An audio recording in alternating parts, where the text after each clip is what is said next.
সেজন্য বলি, কেউ বদনাম করলে, কেউ পিছনে লাগলে তাদের মুখ বন্ধ করতে যায়েন না।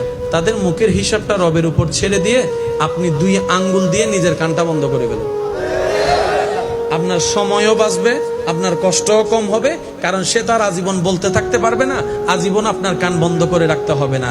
এই যে আপনার বদনাম করেছে, ওয়াইলুল্লি কুল্লি হুমাজাতিল লুমাজা, আয়াতের মাধ্যমে সে নিজের পায়ে নিজে কুড়াল মারলো, আপনার গুনাহ সে নিয়ে আপনাকে সওয়াব দিয়ে দিল। সুবহানাল্লাহ।